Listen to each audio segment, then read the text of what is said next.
whether we are a small group like this of 6, or whether we are 600.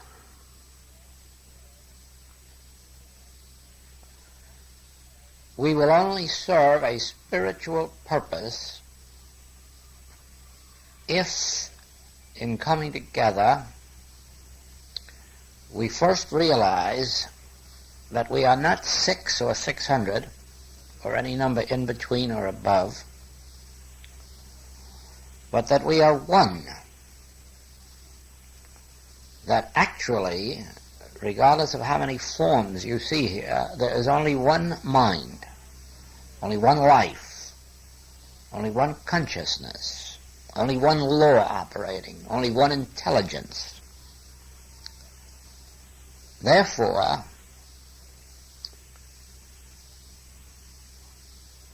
the mind or consciousness of the speaker is the mind and the consciousness of the hearer. It's one and the same mind. Therefore, the same consciousness is both speaking and hearing. And that means then there can be no misunderstanding. There can be no misinterpretation, because there are no two involved. From a human standpoint, there are states and stages of consciousness. And therefore, what I say from one level of consciousness may not be understood by those of another level of consciousness. But I am not speaking down to a level of consciousness beneath me. That really is the secret of the success of our lecture work and our classwork. That I never go into a class feeling that I am the teacher and you are the student. I ignore you, and I address your consciousness, which is my consciousness. For it is only one, and therefore I don't take the attitude that I'm teaching. I take the attitude that I am merely an instrument through which God is speaking to itself, or talking to the Son, God the Father talking to God the Son. I'm an instrument through which it is being spoken, and you're an instrument through which it's being heard.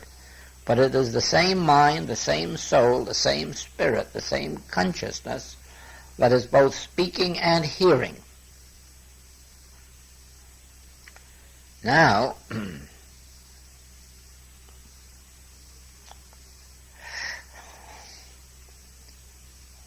you will soon find that this is the secret of all relationships. If I go into prison to work with the prisoners and believe that I am a good man going in to talk to sinners, I am just as much defeated beforehand as if I were an ordinary minister who is going in and can't hold the men.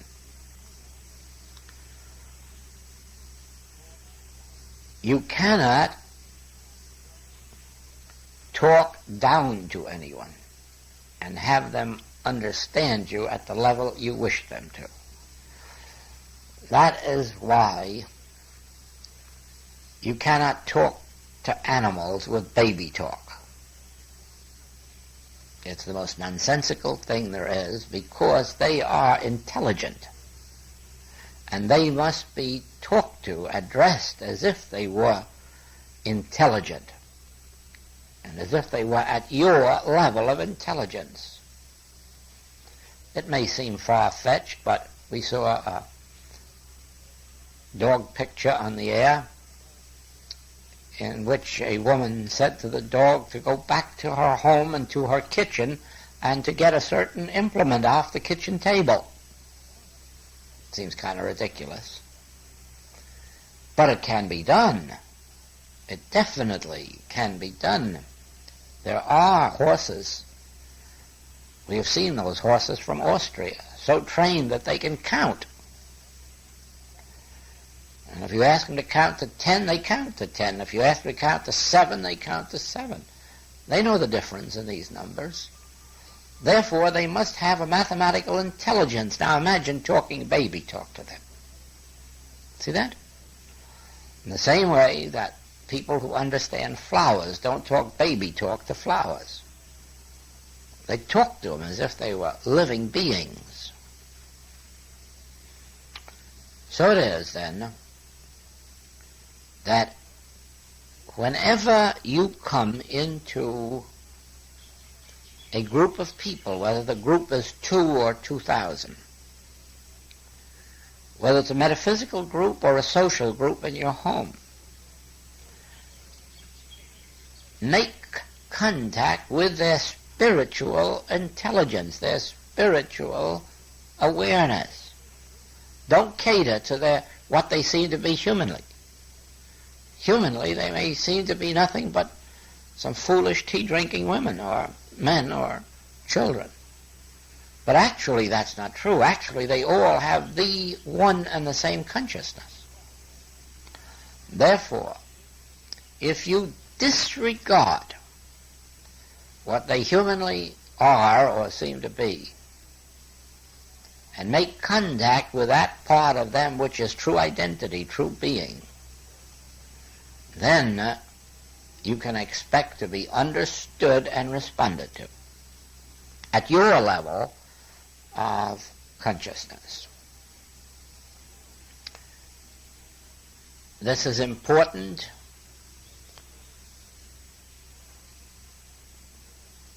in your experience, such as being stuck on the mountain with your car, because humanly it may seem as if you are going to address people who have no interest in you or helping you, maybe even no time to do it.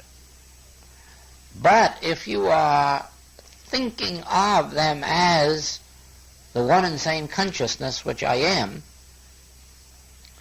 then you'll find their interest is your interest. Then you'll find that out of the crowd at least one will appear, ready and able and willing to be of help. Okay? But not if you consider them as humans as they appear to be. So, whether you go into a hospital where there are sick people, or into a prison where there are sinners, or a church where there are saints or should be, don't make the mistake of expecting the saints in church and the sinners in prison, because sometimes the positions might be reversed. Try to see that it is my own consciousness which appears as your consciousness. My divine consciousness, not my human state of consciousness. My divine consciousness, that which I truly am, you truly are. For all that the Father hath is thine. Now, this is important because it establishes your entire day. If you wake up in the morning and expect one reaction from husband or wife, and another reaction from children, and another reaction from storekeepers, and another reaction from your social acquaintances, and still another reaction from your business acquaintances, that's what you'll get. But if from the moment you are up in the morning you are realizing one life, one soul, one consciousness, infinitely expressed, infinitely manifested, then that's what you walk out to greet your own consciousness in other forms. Now,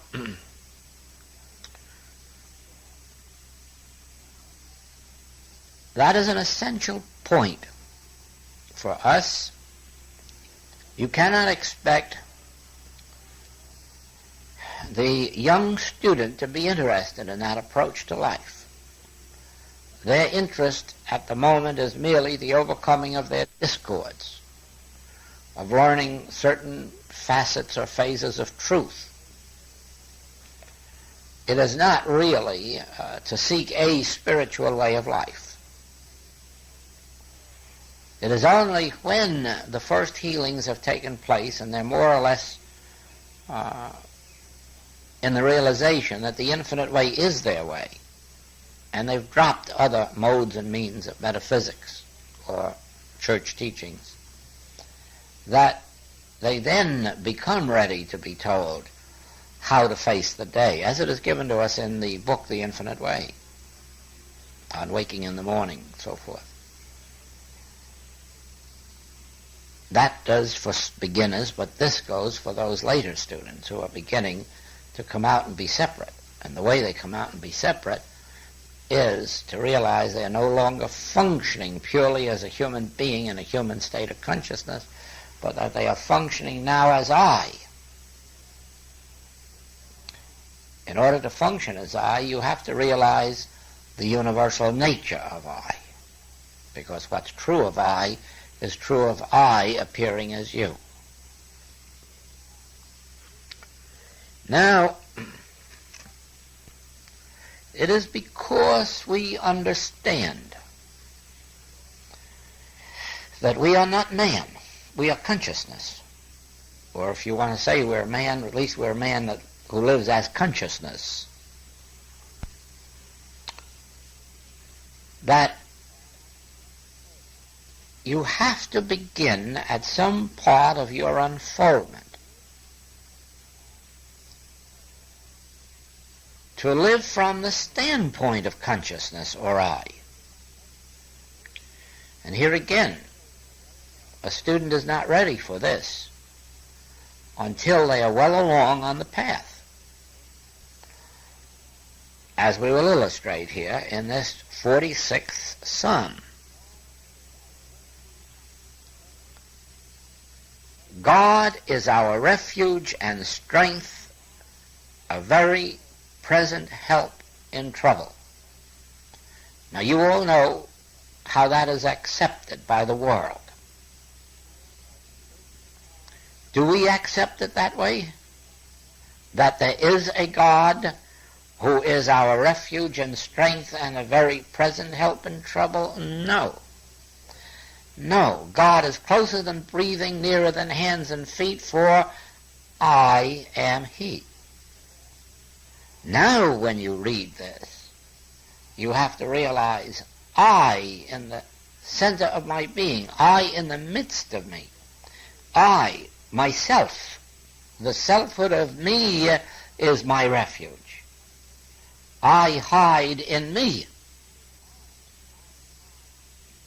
Do you see that? I, then, am the refuge and the ever-present help to my human experience. I embrace and embody God-being. I embody and embrace refuge and strength. Wine, water, meat, bread. Do you see the difference? One, you have a God, and a me dependent on God. In the infinite way, the I am is God, the very I am of me. Therefore, I am that God, all-inclusive, embodying, embracing within myself, capital S, refuge and strength. So right here where I am is my refuge, my strength. That was brought out yesterday, wasn't it? That if you live from the standpoint that the place whereon I stand is holy ground, that if I walk out of this house just in these clothes and nothing else, and want to start on a trip around the world, I must get there. Because I include within myself my God-being, my infinity, life eternal. I am life eternal. I am the bread, I am the wine. And in that recognition that I and the Father are one, and all that the Father hath is mine, here and now, in that truth is my refuge, my fortress, my strength. Do you see that? Now, therefore will not we fear, though the earth be moved, and though the mountains be carried in the midst of the sea, Though the waters thereof roar and be troubled, though the mountains shake with the swelling thereof. Therefore will not we fear for any external circumstance or condition. An automobile that stalls on the mountain, or a mountain that starts to slide down into the sea. Therefore will not we fear, regardless of any external occurrence, a disease, a war, a bomb, a bullet. Therefore will not we fear, because I am. I and the Father are one. Here and now, the place whereon I stand is holy ground, embodying my refuge, my fortress, my high tower. There is a river, the streams whereof shall make glad the city of God. City of God, consciousness of God. City of God. The city of God is the holy place of the tabernacles of the Most High. That is your consciousness. Does anything exist outside of your consciousness? Then the city of God is within your consciousness. Then the holy place of the tabernacles of the Most High, that's the inner sanctuary. That's also your own consciousness. There is a river, the streams whereof shall make glad the consciousness of God. Certainly there's a river of water, of life, of wine, of bread, of meat, within your own consciousness, which illumines you, feeds you, inspires you, sustains you. God is in the midst of her, of this consciousness.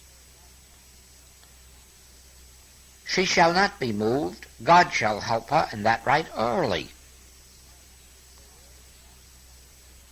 Though the earth moves, though all of the troubles take place in the external, this I in the midst of me is the answer.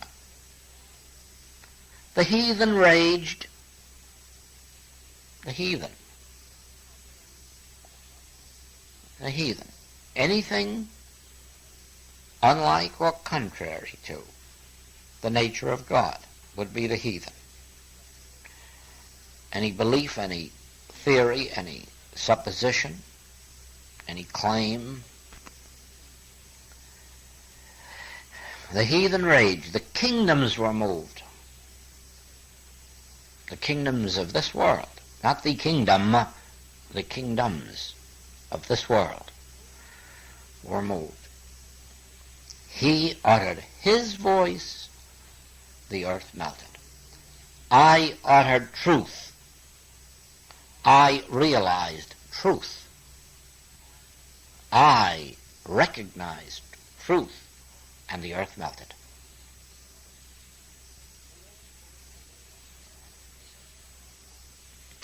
The Lord of hosts is with us. The God of Jacob is our refuge. Yes, the God of Jacob was I. I. That name that never can be voiced in the presence of the unillumined. Come, behold the works of the Lord, what desolations he hath made in the earth. He maketh wars to cease unto the end of the earth. He breaketh the bow and cutteth the spear in sunder. He burneth the chariot in the fire. Is there any he that does that? Wars have been going on from that day to this day. There isn't any he that does that. And this world of religion that's depending on a he to do it is being consumed. There isn't any he. I am he. Truth. Yes, I know the question that just arose.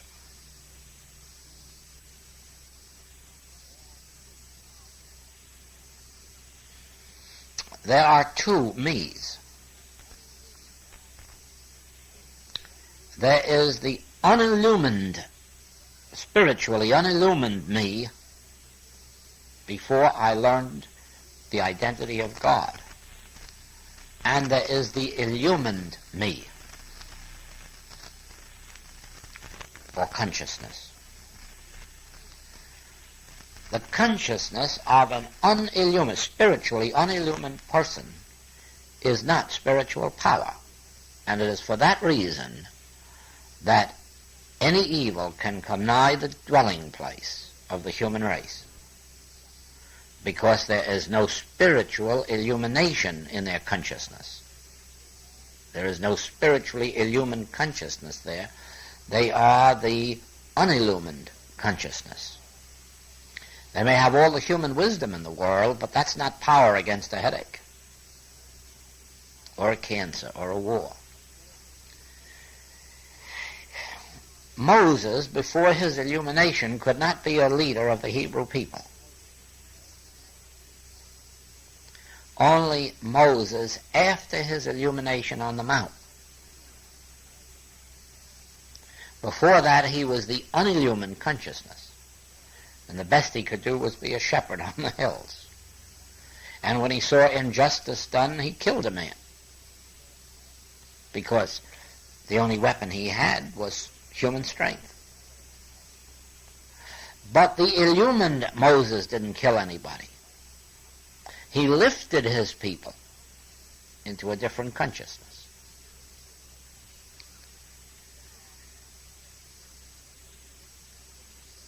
The fishermen, when they were fishermen, didn't heal anybody, and they didn't preach to anybody. After their illumination, they were healers and preachers. It was still Peter, it was still Simon, it was still whoever it was, even the tax gatherer. Saul of Tarsus didn't do any healing or preaching or saving of people or races, but St. Paul did. But Saul of Tarsus is St. Paul. Did the change of name do it, or did a change of consciousness result in a change of name? It was still Saul of Tarsus outdoing the evangelical work of Paul, only it was Saul of Tarsus illumined with a recognition of I, Christ.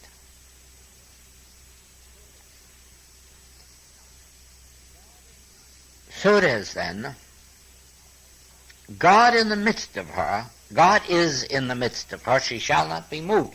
Illumination is in the midst of her. Truth is in the midst of your consciousness. That's why she shall not be moved. Truth, spiritually discerned, means spiritual illumination. When you have that, you need not be moved, even though the mountains fall apart, even though the earth be moved, even though wars come. You need not be moved if truth is in the midst of your consciousness. If you have accepted truth, if you have been illumined by truth in your consciousness, you shall not be moved. Be still and know that I am God. I will be exalted among the heathen. I will be exalted in the earth. That means I will be exalted among people, and I will be exalted among events. But the word is I.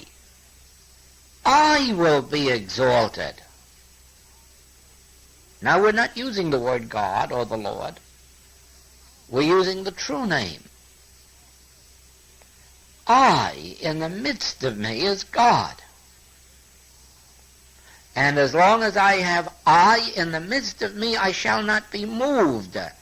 God shall help me in that right early, while I have I, the conscious awareness of I, in the midst of me.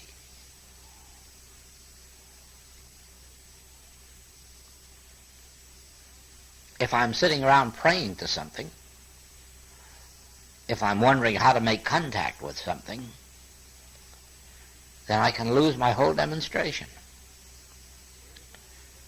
But if I am living in the realization of I in the midst of me.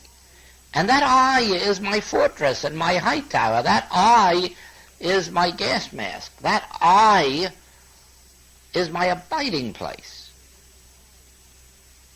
I'm spiritually illumined, and that illumined consciousness speaks the word and the earth melts. I will be exalted among the heathen. I will be exalted in the earth. For I am life eternal. I am the resurrection and the life. I am the bread and the wine and the water. I in the midst of me is mighty. Now that is a state of illumination when you know that. When you know that, you are illumined. It means you have truth in the midst of you. It means I am truth. I am is the truth that saves me. Ye shall know the truth, and the truth will make you free. What truth shall you know? I am the truth. There is not I and truth. There is only I am truth. So you see then that the heathen is anybody who is depending on a concept of God. Whether their concept of God is a man hanging on a cross, or their concept of God is a white-bearded old gent on a cloud, or whether their concept of God is an impersonal law or principle, they're all heathens. They are only illumined when they come to the Mount of Revelation and realize, I am. I. Everything exists in the I that I am. Since before Abraham was, I am. Even if Joel only became apparent in 1800 and something. See that? Now,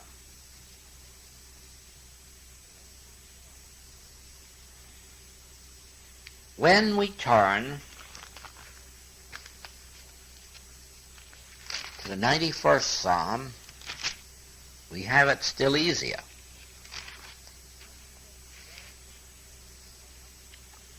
He that dwelleth in the secret place of the Most High shall abide under the shadow of the Almighty. Now that is the whole of the 91st Psalm. He that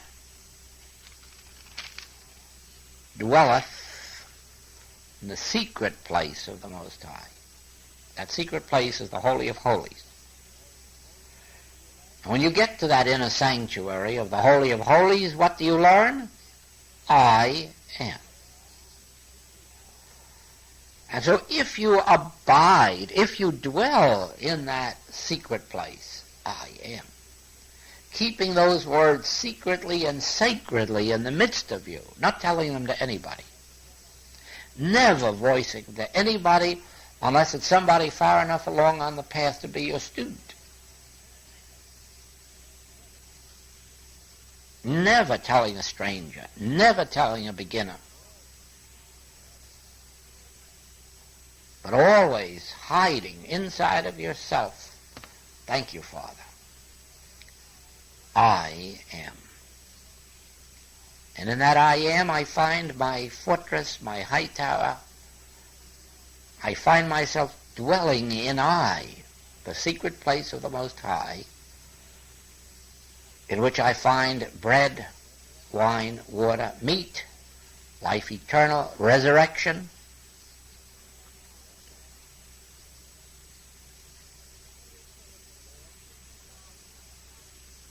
I will say of the Lord, He is my refuge and my fortress, my God.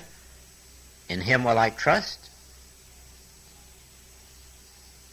I will say of that I in the midst of me, I will say of that presence which I am, of that life which I am, I will say of this truth I can abide in it safely.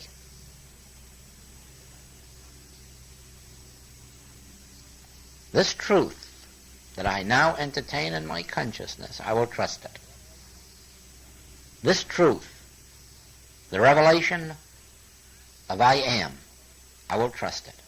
I will trust it to be my meat, my wine, my bread, my water, my life eternal, and my resurrection, my fortress and my high tower.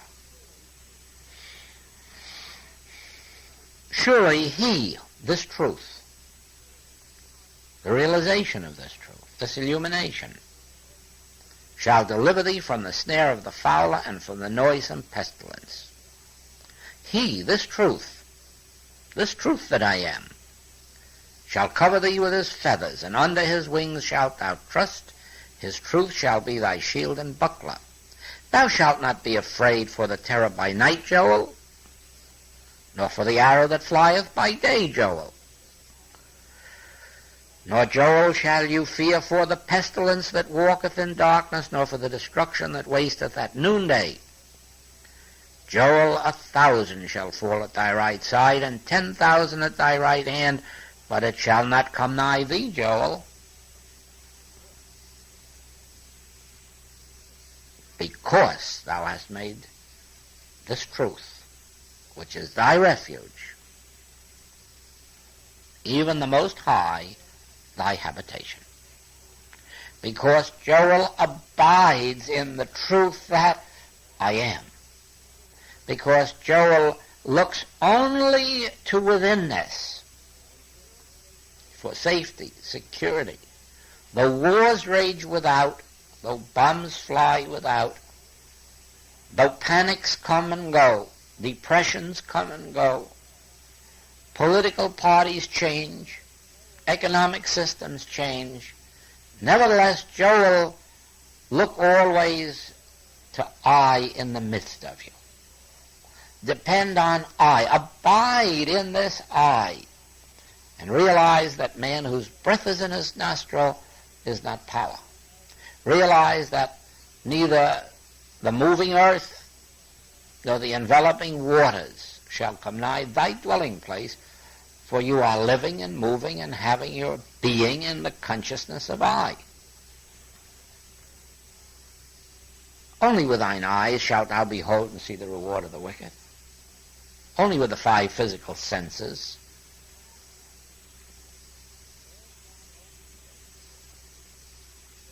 There shall no evil befall thee, neither shall any plague come nigh thy dwelling. What is my dwelling? What is my dwelling? My house. What is my house? My consciousness. And what is my consciousness? God. Therefore, how can any evil befall my God?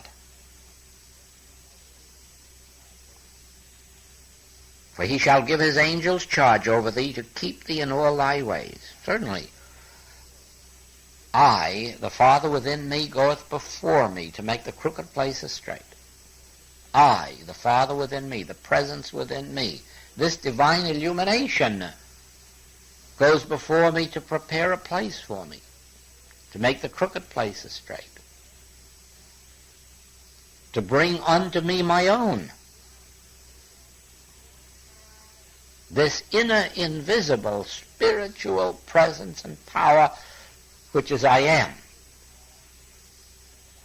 which is embodied within me as my consciousness, this does it all, without taking conscious thought, without even knowing what it is I need or when I need it.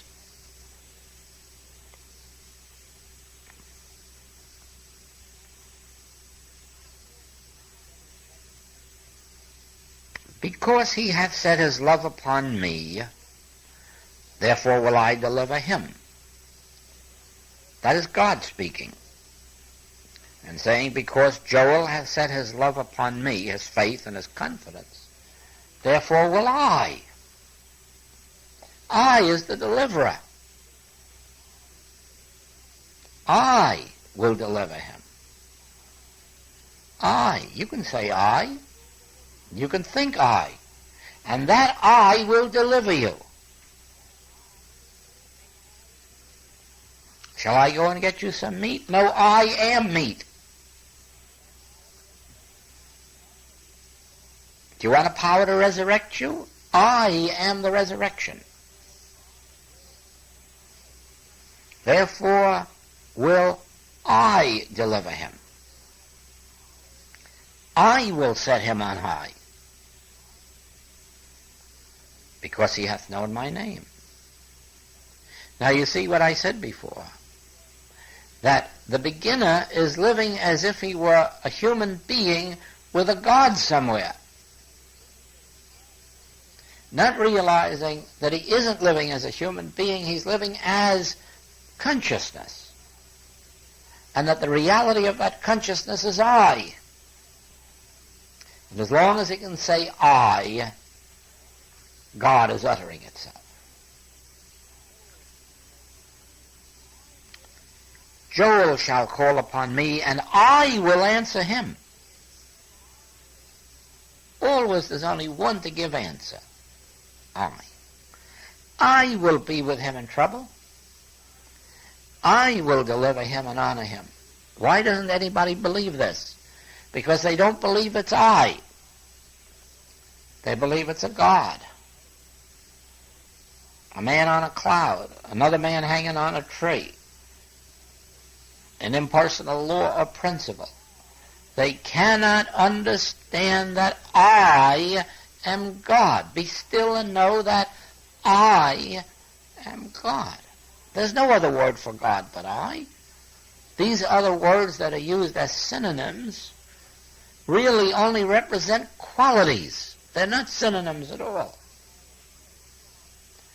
Any more than if I were to say, I am a male, I am a husband, I am a father, I am a brother, I am a friend. Now those names aren't synonyms for me. They're descriptive of relationships or qualities. They are not synonyms. Not at all. And all these names that we give to God are not synonyms, rightly speaking. They are descriptive names of qualities. If you say God is love, you are mentioning a quality of God, a characteristic or nature of God. If you say God is intelligence, but there's only one word for God, that word is I. I will answer him, I will be with him in trouble, I will deliver him, I will honor him. I will do all this. I in the midst of me. I in the midst of you. Whithersoever thou goest, I will go. If you make your bed in hell, I am there. If you go up to heaven, I am there. If you walk through the valley of the shadow of death, I am there. The secret word is I. You cannot understand these Psalms. You cannot understand the revelation of Jesus Christ unless you know that thou seest me, thou seest the Father that sent me, for I and the Father are one I. It's the same I.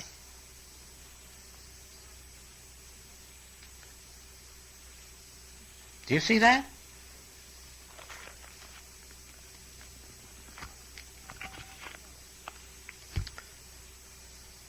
Dwelling, that's consciousness. Dwelling place. I live and move, I dwell in the secret place of the Most High, or I live and move and have my being in God. All means the same, and it means consciousness. Therefore,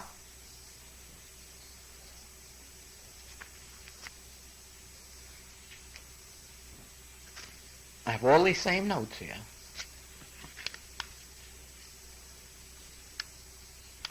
Illumined consciousness, unillumined consciousness, and now this.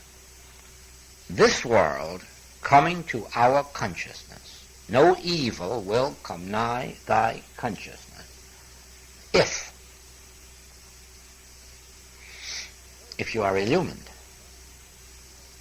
So that when evil does come nigh, that is, come within eyesight, you know enough to recognize it as the arm of flesh and drop it.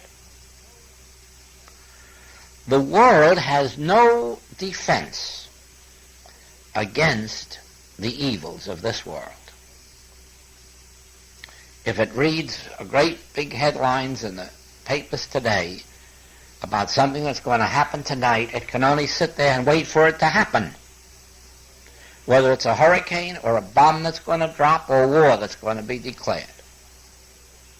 It is very much like the position of Washington, D.C. at this present moment. They have been told that in May the hot war is going to start and bombs are going to fly. They have been told definitely by Russia that if you are not out of Berlin in May, war starts.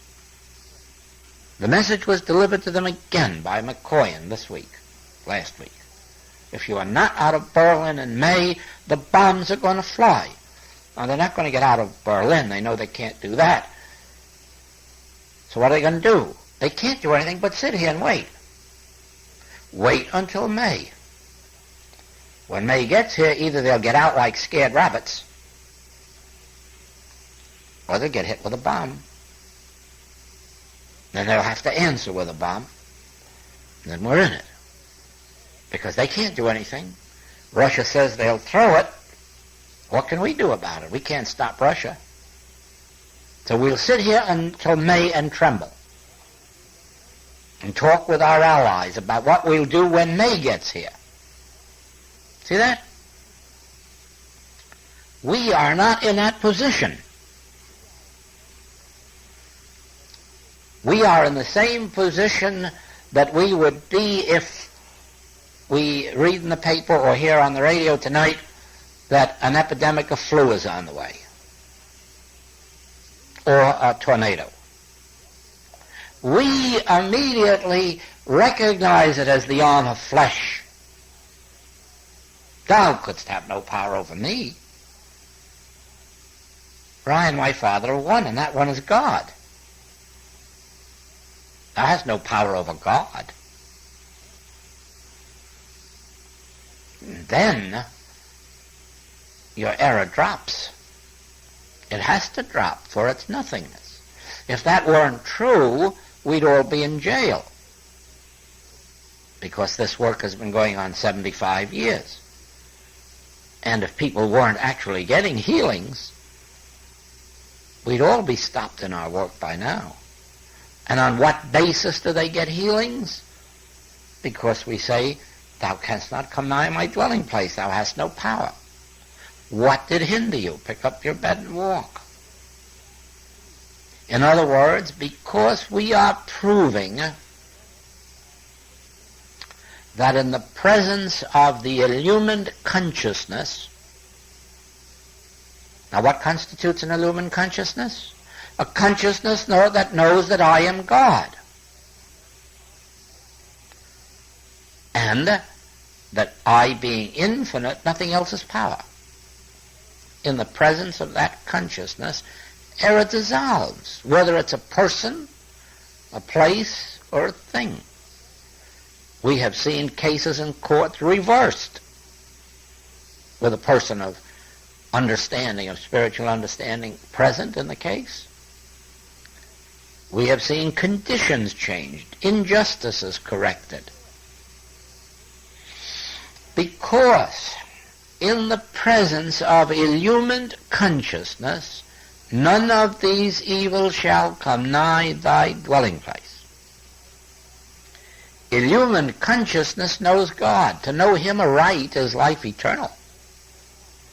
And nobody knows him aright until they know I am.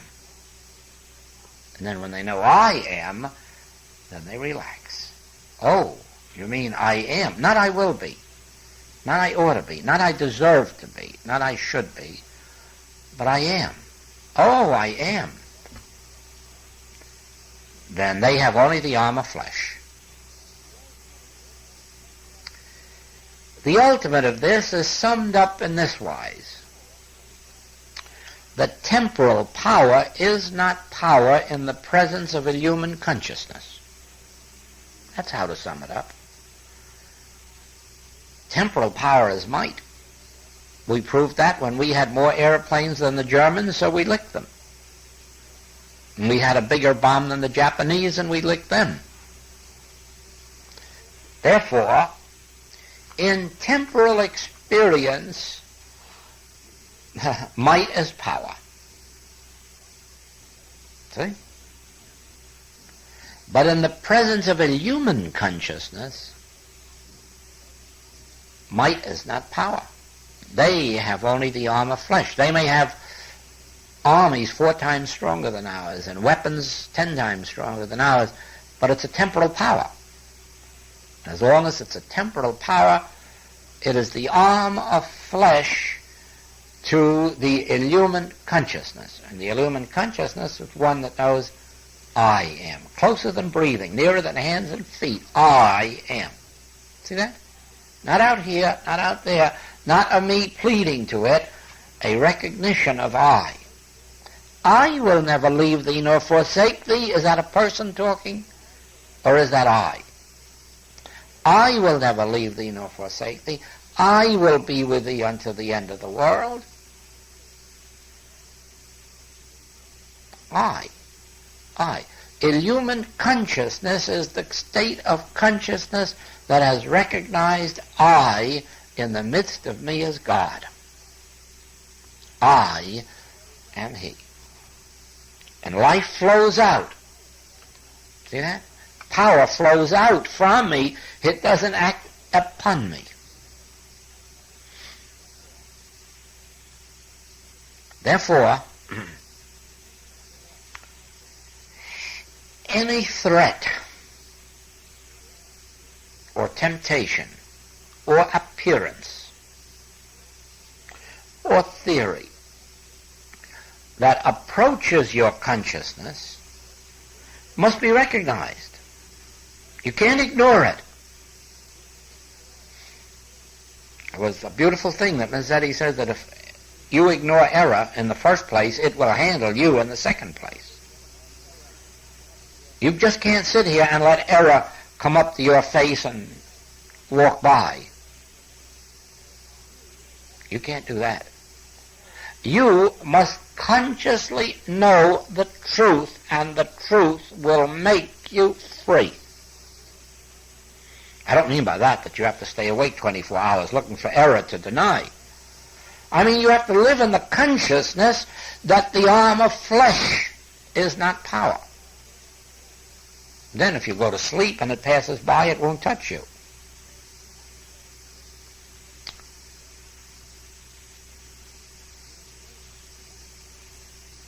You must live and move and have your being in the realization that I am God, and that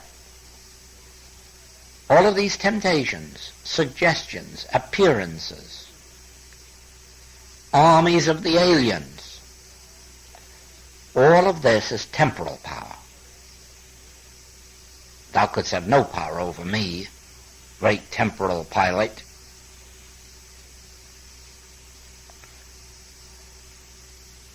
For thou art the arm of flesh, or nothingness.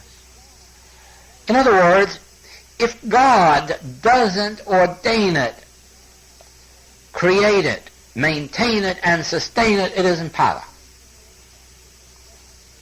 Anything or anybody that you can look at and say that can't be God ordained. If it's destructive in nature, evil in nature, erroneous in nature,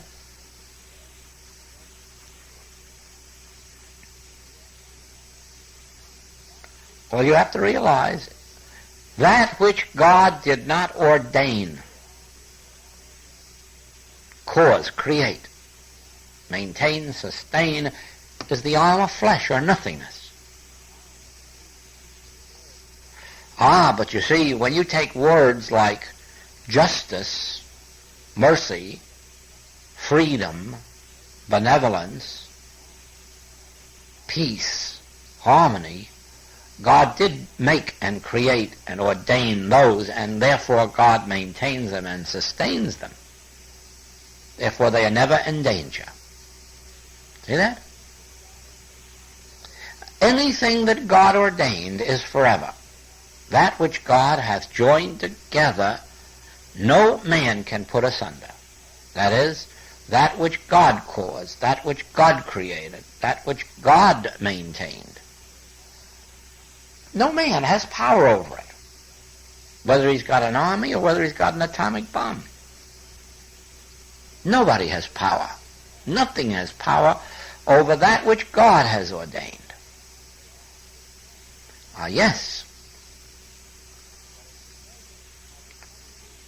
But in the presence of the unillumined human mind that gives those power, that's where the power is. You first give it power and then let it attack you. So the unillumined human mind gives power to dictatorships, to germs, to bombs, weather, to climate. And after it gives it the power, it suffers from the very power that it gave it. Whereas the illumined consciousness looks at the armies of the alien, regardless of what form they assume, no matter which one of the four horsemen of the apocalypse you're looking at, and you say to any or all of them, arm of flesh, nothing, the carnal mind, that which is enmity against God, that which was never ordained of God, nor sustained, nor maintained. Do you follow that? But the student must be alert. There must not be a student and a God. There must be the student realizing I is God, and I will never leave me nor forsake me. I will be with me unto the end of the world. I in the midst of me. Do you see now why it is that whatever occurs in our experience, see, I had all these notes ready for you. Whatever occurs in our experience is our state of consciousness expressed.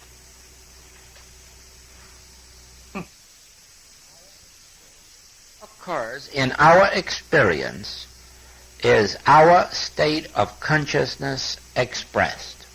Do you see that? If you know I, you are externalizing harmony. If you don't, you're externalizing trouble. Whether or not you are the illumined consciousness or the unillumined consciousness, or whatever degree of illumined consciousness you are, in proportion is that the degree of harmony in your experience. Do you see? That is why we are responsible for our own demonstration. That is why I am captain of my soul, master of my fate, in accord with the degree of my illumination. And if I have recognized God as I can walk up and down this earth and always find that if ravens don't bring me food, the poor widow will. And sometimes there are rich widows will too. Always something, somebody will appear as form.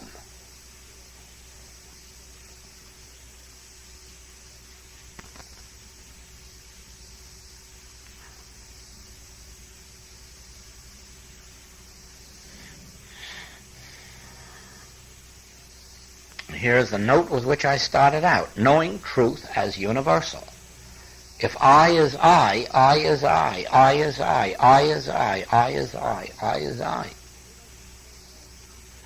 There can be no such thing as Jesus is I, unless Joel is I. But it can't be that Joel is I, unless you are I. But the question is whether or not you know it. That's what constitutes illumination. Ye shall know the truth. and the truth shall make you free. See that? Well, that's it. Thank you.